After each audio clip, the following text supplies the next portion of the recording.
सागरम गत्वा, उस सागर के पास जाकर के प्रविवेश भूमि तलम, और उससे भी नीचे उस भूमि तल में प्रवेश कर गए। यत्र ते भस्मसात कृताहा, जहां उनके पितर भस्मसात हुए हुए पड़े थे। तो जो रास्ता है उसको भी पवित्र किया, और फिर जहां पूर्वज भस्मीभूत पड़े थे वहां तक गंगा को लेकर के ये गई। भस्मनि अथ आप्लुते रामः गंगाया सलिलेन वै, और हे राम, इसके बाद गंगाया सलिलेन, उस पवित्र गंगा के जल से, भस्मनि अथ आप्लुते, उस भस्म को उन्होंने आप्लुते, सब तरफ से भिगाया, माने उस भस्म के ऊपर गंगा जल को प्लावित किया, बहाया। सर्वलोक प्रभु ब्रह्मा राजानम इदम अब्रवीत, और तब जो सब लोकों के प्रभु हैं, स्वामी हैं, ऐसे ब्रह्मा जी ने राजा भगीरथ से इस प्रकार के वचन कहे। क्या कहा ब्रह्मा जी ने? तारिता नर शार्दूल दिवम याताश्च देववत, हे नर शार्दूल, हे नर श्रेष्ठ, तारिता, आपने षष्टी पुत्र सहस्राणी सगरस्य महात्मनः, महात्मा सगर के जो 60,000 पुत्र, जो कि ऋषि के शाप से शापित होकर के यहाँ भस्म हुए से पड़े थे, उन सबको तारिता, आपने तार दिया है, आपने उनका उद्धार कर दिया है। जो एक बहुत बड़ा आपके कुल के ऊपर जो संकट था, उससे आपने उनको तार दिया है। दिवम याताश्च देववत, और अब वो आपके पूर्वज दिवम याता, द्युलोक को चले गए, प्रकाश को प्राप्त हो गए, प्रकाश लोक को चले गए। कैसे? देववत, देवताओं की भांति, देवों की भांति अब आपके पूर्वज स्वर्ग लोक को चले गए हैं। तो आपने बड़ा कल्याण किया है।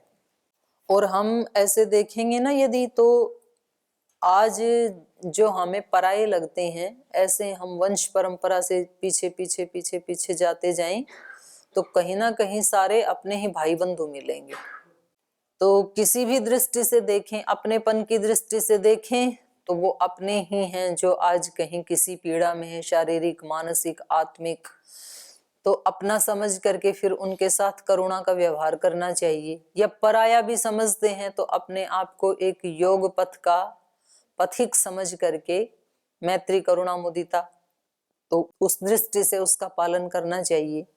लेकिन किसी भी दृष्टि से हमें अपना उद्धार करने के लिए दूसरे की सेवा करनी चाहिए। दूसरे के प्रति कब, किस स्थान पे, कौन सी भावना, कौन सा कर्म उसके प्रति हमें करना चाहिए, ये व्यक्ति को पल पल याद रखने की बात है। रोज याद दिलाना है अपने आप को, रोजाना अपने आप को आशीर्वाद देना होता है, रोज अपने आप को थोड़ा थोड़ा एक एक इंच करके ऊपर उठाना होता है। कल जैसा जीवन था वैसा ही आज नहीं होना चाहिए।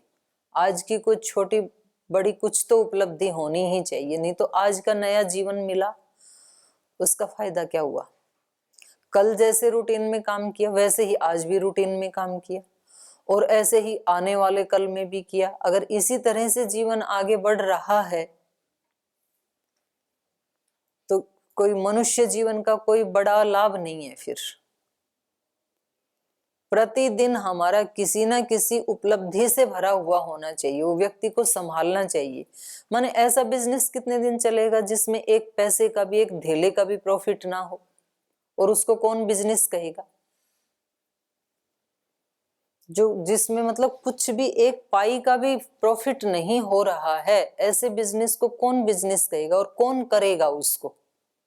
तो बाहर तो हमें समझ में आता है, हम तुरंत उसको बंद कर देते हैं उस धंधे को कि भाई इसमें कोई प्रॉफिट ही नहीं है, एक पैसे का भी प्रॉफिट नहीं है, तो क्या करें, तो बेकार है यहाँ मेहनत करना। जीवन में समझ में नहीं आता ये बिजनेस कि जैसा कल का दिन था वैसा ही आज का।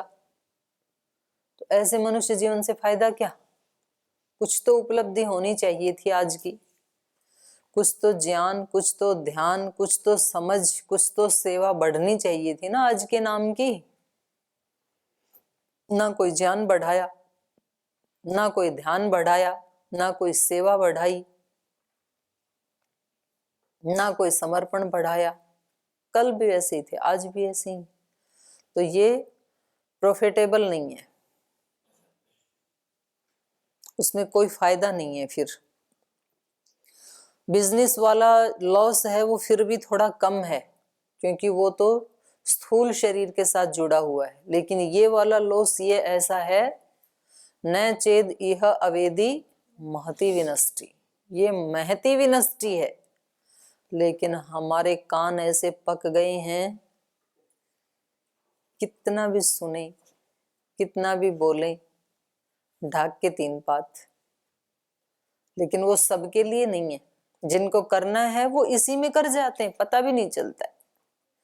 हमारे आसपास, आपके आसपास क्लास में कुछ आत्माएं अभी भी ऐसी बैठी हैं जो अभी भी अपलिफ्ट हो रही हैं, इस समय भी, इस पीरियड में भी कर रही हैं अंदर अंदर से अपना उत्थान। और एक दिन वो एकदम से ऐसे आ जाते हैं लिफ्ट की तरह से, पता नहीं चलता है। हमें लगता है सारे ऐसे ही हैं जी। हाँ, तो अच्छा, जो कुछ भी नहीं करता है वो सबकी गारंटी जरूर लेता है। जो स्वयं कुछ भी नहीं करता है ना, वो कहता है जी सब मेरे जैसे ही हैं। अरे भाई, तुझे क्या पता सब तेरे जैसे हैं? तुझे तेरा तो पता है कि तू नहीं कर रहा है, लेकिन सबका तुझे क्या पता? सबके चित्त अलग हैं, सबके भाव अलग हैं। लेकिन व्यक्ति ऐसी कल्पना कर लेता है कि सब मेरे ही जैसे ही होंगे, पर होते नहीं है सब। और ऐसे ही जो एक एक दिन में जागरूक रहते हुए, एक एक कदम फूंकते हुए अपने जीवन को आगे बढ़ाते हैं, तो वो एक अलग ही फिर सितारे की तरह चमक करके ऊपर आ जाते हैं किसी भी फील्ड में। जरूरी नहीं है कि सब विद्या में ही आगे आएंगे, किसी भी क्षेत्र में आएंगे, लेकिन जो बिल्कुल जागरूक होके बैठा है, उस व्यक्ति की गति को भगवान भी नहीं रोक सकते। वो व्यक्ति तो गति करेगा, ये अपने ही हाथ में होता है। तो ब्रह्मा जी ने कहा कि आपके जो 60,000 पूर्वज थे, महात्मा सगर के पुत्र थे, उन सबको आपने तार दिया है। हे नरश्रेष्ठ, दिवम याताश्च देववत, वो देवता के समान अब द्युलोक को चले गए। तो आप निश्चिंत हो जाओ, आपका जीवन कृतकृत्य हो गया, सार्थक हो गया है।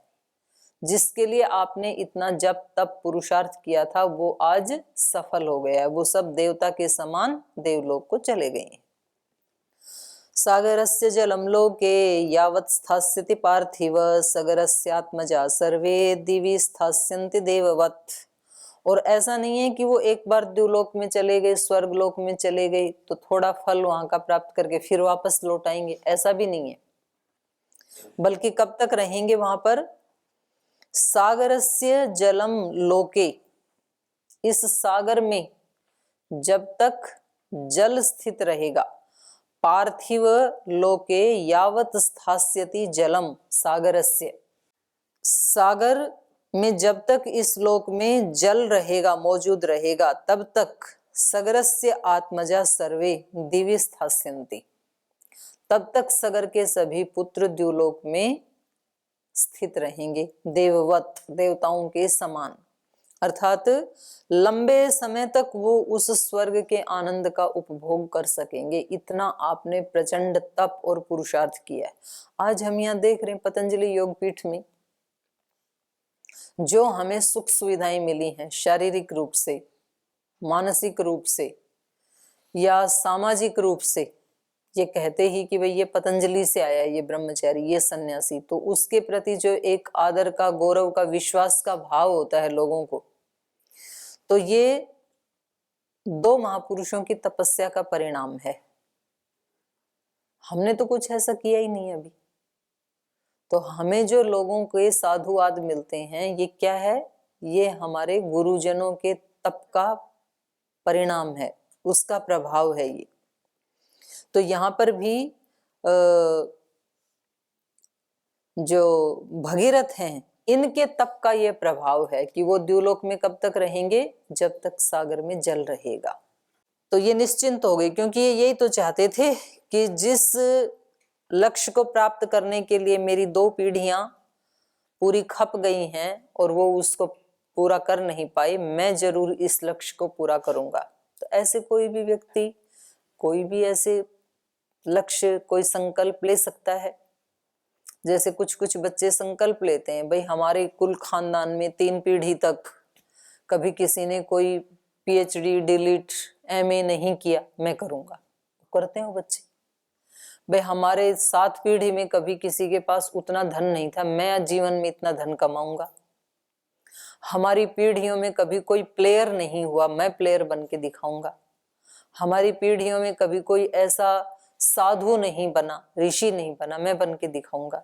तो ऐसे लेते हैं चैलेंज, संकल्प लेते हैं कि मेरे कुल खानदान का कोई सुयश मैंने नहीं देखा, मैं उसका सुयश बढ़ाऊंगा।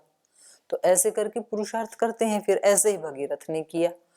तो ये क्या हो गई, कृत पुरुषार्थ हो गई। इन्होंने कहा तब तक ये स्वर्ग में रहेंगे आपके पूर्वज देवता के समान, जब तक यहाँ सागर में जल रहेगा। इयं च दुहिता ज्येष्ठा तव गंगा भविष्यति त्वत्कृतेन च नाम्नाथ लोके स्थास्यति विश्रुता। और कह रहे हैं ये गंगा भी, पहले तो ये आपकी आराध्या देवी थी, आप इसकी आराधना कर रहे थे। इसको बुलाने के लिए ब्रह्मा की आपने तपस्या की, स्तुति की, फिर शिव की आपने आराधना की, और उन दोनों की कृपा से जब ये भूमि लोक पे उतर आई है, तो अब ये गंगा आपकी दुहिता जैसे हो गई है, आपकी पुत्री के समान है ये। इयं च तव ज्येष्ठा दुहिता, ये आपकी ज्येष्ठ पुत्री है। आपकी ज्येष्ठ पुत्री के नाम से इसका नाम लोग याद किया करेंगे। इयं च तव ज्येष्ठा दुहिता गंगा भविष्यति त्वत्कृतेन च नाम्नाथः, और तुम्हारे नाम के साथ इसका नाम जुड़ेगा। भगीरथ के नाम के साथ नाम जुड़ने से गंगा का एक नाम क्या है, भागीरथी, भगीरथ की ज्येष्ठ दुहिता। त्वत्कृतेन च नामना अथ लोके स्थास्यति विश्रुतः, लोक में रहते हुए ये आपके नाम के साथ इसका नाम जुड़ करके विश्रुता सुना जाएगा। जगत में ये भागीरथी के नाम से विख्यात होगी।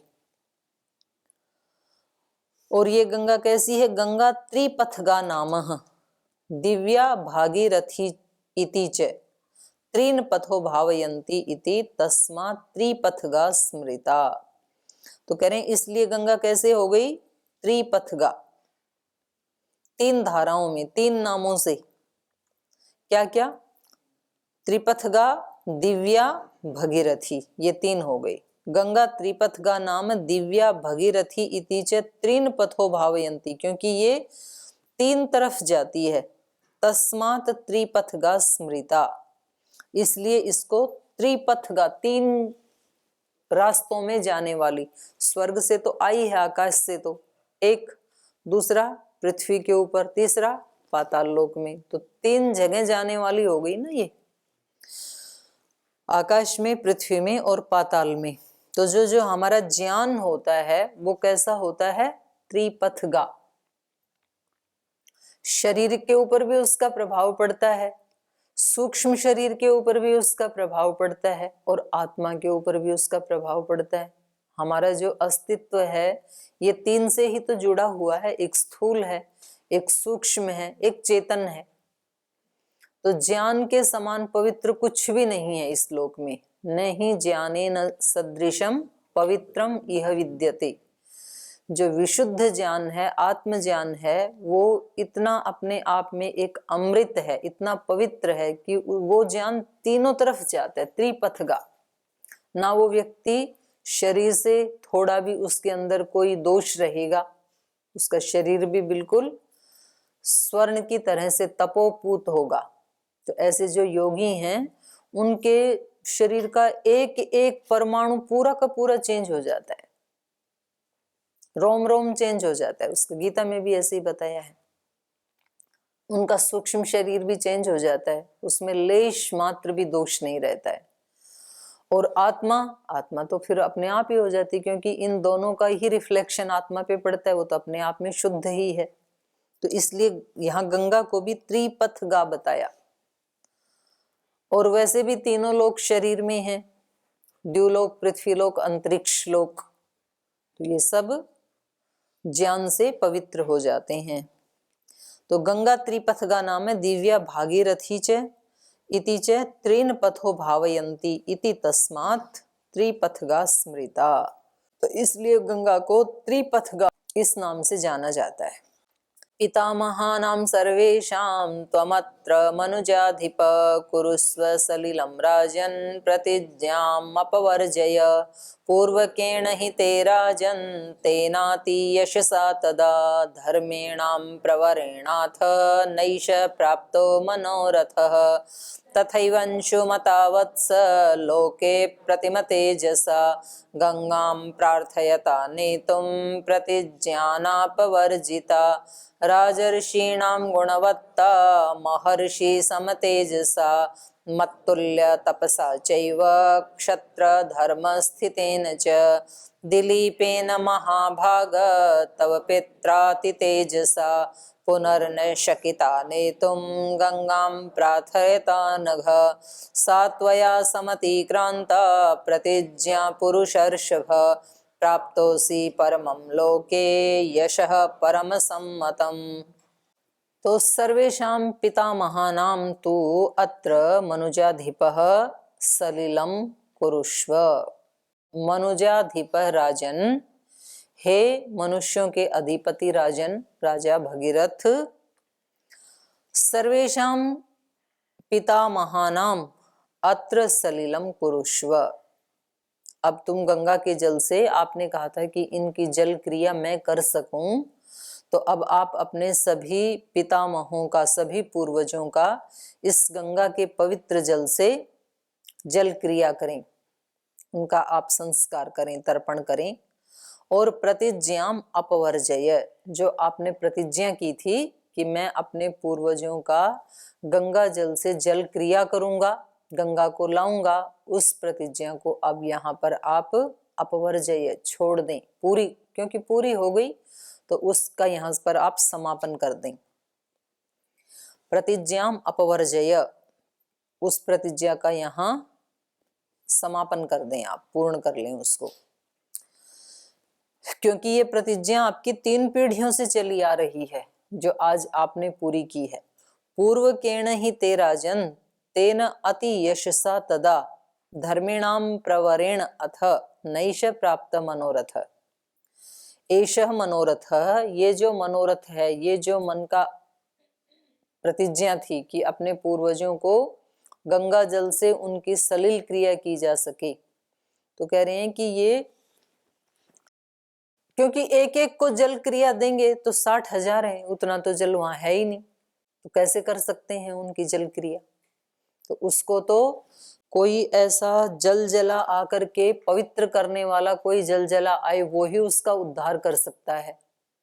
समाज में विद्यमान जो कुरीतियां हैं, या समाज को छोड़ो, अपने ही इस चित्त के अंदर जो हमारे दोष हैं, इस जन्म के, पिछले जन्म के, उससे पिछले जन्म के, उससे भी पिछले जन्म के, उससे भी पिछले जन्म के, सृष्टि के आदि से लेके आज तक के, अब उस एक एक दोष को दूर करना ये इतना सरल नहीं है। और एक के लिए पुरुषार्थ करेंगे तब तक 10 और नए पैदा हो जाएंगे। तो इसलिए प्रार्थना की जाती है, भर्गो देवस्य धीमहि धियो यो नः प्रचोदयात्। जिन्होंने साधना शुरू नहीं की उनके लिए कोई फर्क नहीं पड़ता है, गंगा आए ना आए, ज्ञान अवतरित हो ना हो, कोई दिक्कत नहीं है उनके लिए। कलयुग, सतयुग, त्रेता, द्वापर सब बराबर ही है। पर जिसने साधना शुरू की और जिसने संकल्प लिया कि दोषों को हटाना है, और वो जब अपने दोषों को देखता है तो वो व्यक्ति घबरा जाता है, इनको हटाया कैसे जाएगा, क्योंकि मैं एक दोष को हटाने के लिए तप करता हूँ, पुरुषार्थ करता हूँ, 4 गलतियां और हो जाती हैं मेरे से। जब आप जागरूक होंगे ना अपने दिन की दिनचर्या के प्रति, तो आपको पता चलेगा कि कितने सारे दोष जानते हुए हो जाते हैं हमारे से। हमने ये संकल्प लिया था कि आज कोई दोष नहीं करेंगे, और उस दिन जरूर 5, 7, 10 दोष होते ही होते हैं।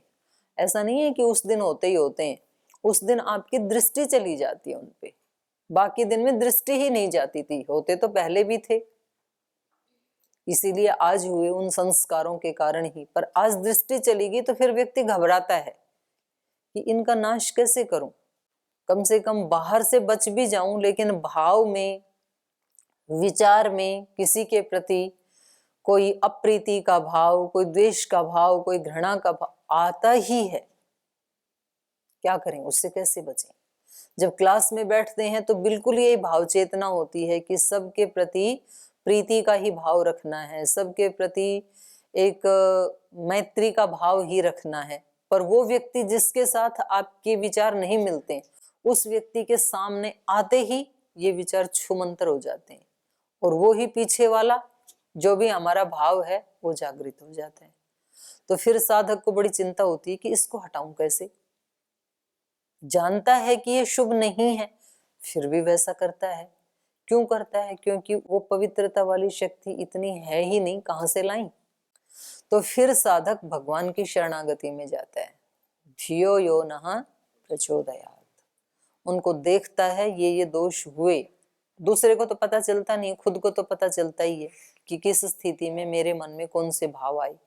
उसको पूरी ईमानदारी के साथ भगवान के सामने उद्घाटित करके रखता है अपने हृदय को, कि आप तो जानते ही है ना किस समय क्या भाव आया था। तो इसलिए आपका जो भर्ग है वो ही इनको भस्म कर सकता है, बाकी मेरे पुरुषार्थ से तो ये दूर होने वाले नहीं हैं। क्योंकि ये जो असुर होते हैं ना, असुर मतलब असुरी विचार, बुरे विचार, इनकी टेंडेंसी ऐसी होती है कि रक्त बीज की तरह होते हैं। ये एक बूंद भी रक्त के नीचे गिर गई तो वहां पर ही पैदा हो जाएंगे। तो ये भाव हमारे ऐसे ही होते हैं। मतलब एक बार एक छोटा सा भाव किसी परिस्थिति में हमारे मन में आया तो थोड़ी देर में पूरा मल्टीप्लाई होके पूरे चित्त को गंदा कर देता है। जंगल का जंगल उग जाता है 1-2-3 मिनट में। और जो सुबह 1-1.5 घंटा बैठ करके साफ किया था वो तो बेचारा कहीं का कहीं, पूरा का पूरा चित्त गंदा हो जाता है। तो उसको कैसे मेंटेन करके रखें? तो उसके लिए है धियो यो नः प्रचोदयात्। भगवान का जो भर्ग है, माने सारे विश्व का अंधकार कौन नष्ट कर सकता है? सूर्य ही नष्ट कर सकता है, और किसी में हिम्मत नहीं है। अगर सूर्य ना हो 2, 4, 5, 7 दिन, 8 दिन लगा लो मैक्सिमम, 1 सप्ताह, यदि सूर्य ना हो तो सारे डीजल, पेट्रोल, मिट्टी तेल, केरोसिन ऑयल और इमरजेंसी लाइट सब खत्म हो जाएंगी उस अंधकार को मिटाने के लिए। उसके बाद घोर अंधकार, क्योंकि सोलर लाइट भी तो चार्ज किससे होती हैं? सूर्य से ही होती हैं। और बाकी के जो तेल हैं वो कितने दिन चलेंगे? और तो भी वैसा प्रकाश नहीं होगा, वो सारा जला देंगे तो भी सूर्य जैसा प्रकाश नहीं होने वाला है। सूर्य के प्रकाश की तो एक अलग ही महिमा है। आपने केवल एक खिड़की भी, यदि एक खिड़की भी खोल के रखी है तो भी कमरे में अंधेरा नहीं होगा, इतनी महिमा है सूर्य के प्रकाश की। तो थोड़ा सा भी कहीं झरोखे से भी आ गया ना, वो भी प्रकाश कर देगा, अंधकार से निकाल ही देगा थोड़ा सा भी। और खुले ग्राउंड में बैठना, वहां तो अंधकार कहीं ढूंढने से ही नहीं मिलेगा। तो इतनी कृपा भगवान की हो जाए उसका तो कहना ही क्या। पर थोड़ा सा भी लिंक यदि कहीं जुड़ गया हमारा, तो वो भी हमारी रक्षा कर जाता है। तो वो ही हमारी रक्षा कर सकता है। इसलिए हम भगवान के भर्ग को बुलाते हैं। तो ये जो 60,000 हैं, ये 60,000 कोई किसी राजा के पुत्र हैं इस तरह से नहीं है। ये हम आत्मा ही वो राजा हैं, और हमारे जो दोष हैं वो ही ये 60,000 हमारी शक्तियां हैं। तो हमारे ये दोषों की राशि है, ये ज्ञान के गंगा जल से ही पवित्र हो सकती हैं। बाकी एक एक को पवित्र करने लगे तो इतने दोष हैं। व्यक्ति को कोई बड़ा कोई रोग होता है ना, तब वो डॉक्टर के पास जाता है, डॉक्टर से चेक करवाता है, और तब उसको पता चलता है कि आपको तो बीपी भी है, आपको तो शुगर भी है, आपके शरीर में गांठ भी हैं, आपको तो ये रोग भी है। और फिर वो व्यक्ति डर जाता है। फिर कहते हैं कि आपका तो जीवन मुश्किल से 48-50 घंटे का है बस। तो व्यक्ति कहता है अब क्या करूं? तो कुछ दोषों का तो हमें पता ही नहीं चलता, कुछ का पता चलता है कभी कभी, और जो सूक्ष्म है उनका तो पता ही नहीं चलता है। तो जैसे ही व्यक्ति अंदर साधना करने के लिए अपने अंदर प्रवेश करता है तो घबरा जाता है। फिर अपने दोषों को देख के। वो कहता है नहीं हम ऐसे ठीक है बिना ही साधना के। तो जीवन झंझट में पड़ गया, डिप्रेशन में चले गए। पहले ही अच्छे थे, कुछ नहीं करते थे, बस ऐसी दिनचर्या अपनी चलती रही। देखी जाएगी, जो देखा कुछ नहीं जाएगा, वो कभी ना कभी तो सामना करना ही पड़ेगा अपने स्वरूप से। तो वहां डट करके फिर अपने से महान शक्ति को पुकारता है जो साधक, वो सिद्ध बन जाता है। तो ऐसे ही इन्होंने ये जो 60,000 हैं, इनका ब्रह्मा को साथ लेकर के ब्रह्मा ने कहा अब आप इनकी जल क्रिया करो। इतना जो आपने तप किया, इतना जो पुरुषार्थ किया, तो अब गंगा आज आपके सामने है।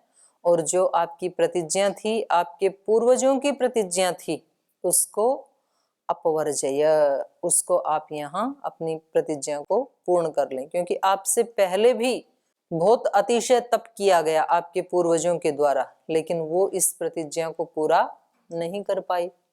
और पूर्वजों के रूप में हम आत्मा ही आते रहे हों, ये भी हो सकता है। तो वो ही आत्मा दूसरे तीसरे जन्म में अपनी प्रतिज्ञा को पूरा करता है, ऐसे भी हो सकता है। तो आगे इन्होंने किस तरह से जल क्रिया की और कैसे ये अपने अपने स्थान को गए, इसको हम कल पढ़ेंगे। आज यही विराम देते हैं पाठ को।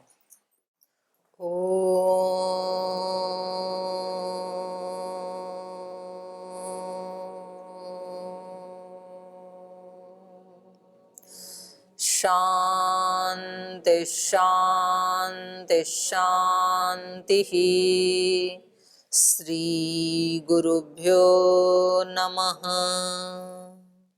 राम का गुणगान करिए, राम का गुणगान करिए।